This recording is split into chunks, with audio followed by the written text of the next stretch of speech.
Assalamualaikum warahmatullahi wabarakatuh. Perkenalkan, saya Mania dari kelompok 1. Pada bagian ini, kelompok kami menganalisis data mengenai tindak tutur yang terjadi di lingkungan Pasar Kolobajung.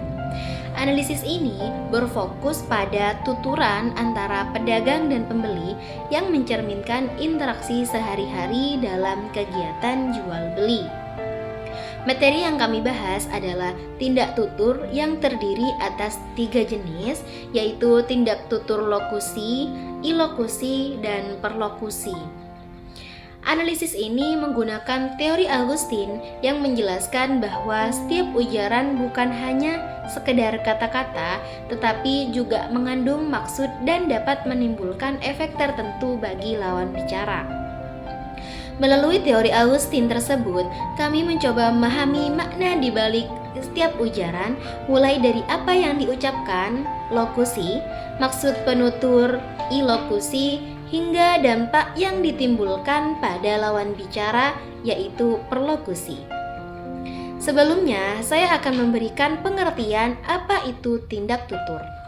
Tindak tutur merupakan gejala kebahasaan yang muncul ketika seseorang menggunakan bahasa untuk berkomunikasi serta sekaligus melakukan sesuatu tindakan.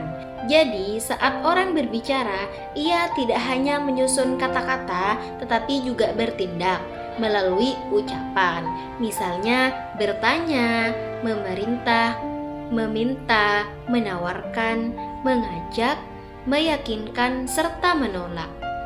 Sudah disebutkan tadi di awal bahwasanya tindak tutur ada 3 bagian. Yang pertama tindak tutur lokusi, yang kedua tindak tutur ilokusi, serta yang ketiga tindak tutur perlokusi. Di sini saya akan menjelaskan mengenai analisis tindak tutur lokusi. Tindak tutur lokusi adalah tindak tutur yang berfokus pada apa yang diucapkan secara literal oleh penutur. Jadi, lokusi hanya melihat bentuk ujaran, kata, kalimat, ataupun bunyi, dan makna dasarnya saja tanpa memperlihatkan maksud lebih jauh ataupun dampak yang ditimbulkan dari perkataan tersebut. Kami telah menemukan sebuah data pada Pasar Kolobajung kemarin, yakni data yang pertama yaitu gen senapa wortel nikah. Nah, kalau di bahasa Indo kan artinya itu berapa harga wortelnya ini. Nah, jadi ucapan tersebut merupakan ucapan literal dari pembeli yang menanyakan harga wortel per kilonya. Dikatakan lokusi karena ini adalah bentuk pertanyaan langsung tanpa makna tersembunyi. Pembeli hanya mengucapkan pertanyaan tentang harga. Data yang kedua yaitu ada kangkung telok senapa. Nah, maksud dari bahasa Madura tersebut yaitu kangkungnya 3 berapa. Nah, ujaran ini secara literal merupakan pertanyaan harga. Pembeli menanyakan beberapa harga 1 ikat kangkung. Pada tingkat lokusi, maknanya hanya sebatas ucapan yang terdengar, yaitu permintaan informasi tentang harga barang tanpa ditambah maksud lain atau dampak pada lawan bicara. Saya Alvita. Di sini saya akan menjelaskan mengenai analisis tindak tutur ilokusi. Nah, tindak tutur ilokusi ini merupakan tindak tutur yang menekankan pada maksud, tujuan, atau fungsi dari ucapan penutur. Jadi, ketika seorang berbicara, ia bukan hanya menyusun kata-kata, melainkan menyampaikan niat tertentu seperti memerintah, meminta, menawarkan, menolak, atau meyakinkan. Contoh yang pertama itu seperti pada kalimat ini. Kacangah ning dalam bahasa Indonesia artinya yaitu kacangnya dek. Nah, ujaran ini digunakan pedagang untuk menawarkan dagangan kacangnya kepada pembeli. Meskipun secara literal hanya menyebut nama barang, tetapi maksud sebenarnya yaitu mengajak pembeli agar memperhatikan dan membeli kacang tersebut. Dan contoh yang kedua yaitu pada kalimat ini, ya dek teh munah de muda sayang. Dalam bahasa Indonesia artinya ini dek mentimunnya muda-muda sayang. Nah, maksud penutur yaitu menawarkan dagangan mentimun sambil meyakinkan pembeli bahwa barangnya masih segar dan bagus. Serta ungkapan sayang juga dipakai untuk menciptakan kedekatan dan menarik hati pembeli. Selanjutnya, materi yang akan disampaikan oleh saya di sini akan menjelaskan mengenai analisis tindak tutur perlokusi. Analisis tindak tutur perlokusi adalah tindak tutur yang menekankan pada efek, akibat, atau reaksi yang ditimbulkan dari ujaran penutur terhadap lawan bicara. Jadi, kalau lokusi itu apa yang diucapkan, ilokusi itu maksud dari ucapan, maka perlokusi adalah dampak yang muncul setelah ucapan disampaikan. Contoh pertama, ya dek temunah dengude sayang.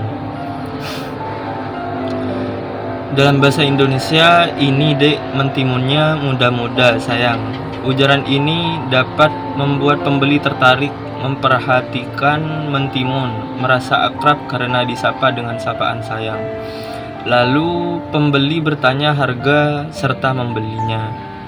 Contoh kedua, Bu, cepina sapanapa setengah kilo. Bu, cabenya setengah kilo berapa? Analisis perlokusi. Ucapan ini membuat pedagang menjawab harga cabai. Setelah itu, pembeli bisa melakukan tindak lanjutan, misalnya menawar harga, membandingkan dengan pedagang lain, atau langsung membeli. Jadi, efek dari ujaran ini adalah terjadinya respons dari pedagang dan tindak lanjut dari pembeli dalam proses transaksi. Halo semuanya, perkenalkan nama saya Safarin. Di sini saya akan menjelaskan tentang analisis tindak tutur, lokusi, ilokusi, dan perlokusi pada satu data ujaran. Perlu kalian ketahui bahwa tidak semua data ujaran dapat dianalisis hanya pada satu tindak tutur saja. Tetapi ada pula data ujaran yang bisa kita analisis melalui 3 aspek tindak tutur menurut Austin, yakni lokusi, ilokusi, dan perlokusi. Analisis ketiga aspek ini sangat penting. Mengapa? Karena untuk memahami bagaimana suatu ujaran tersebut tidak hanya memiliki makna literal saja, tetapi maksud penutur serta dampak yang ditimbulkan pada lawan tutur.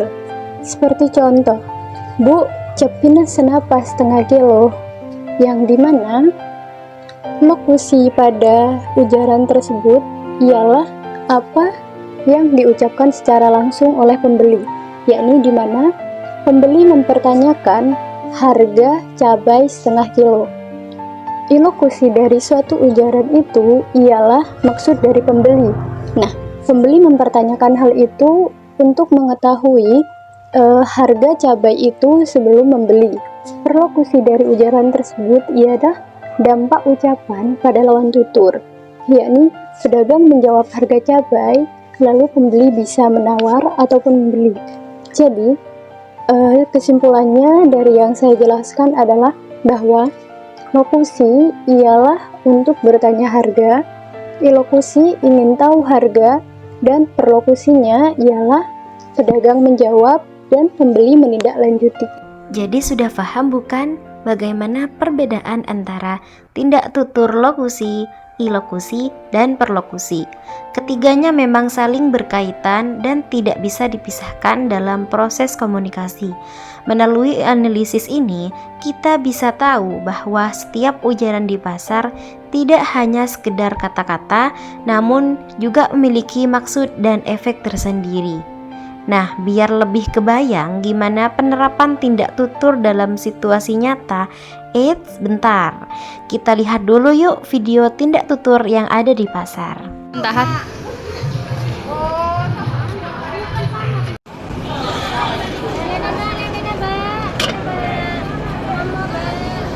Apa itu namanya tadi ya? Siapa tabar gitu apa namanya? Tebotero? Iya, apa tadi? Mana itu jadi nama? Ya, baca mbak sini, Mbak. Usah. Mana mulai? Enggak ada mundur ya, saya saksinya.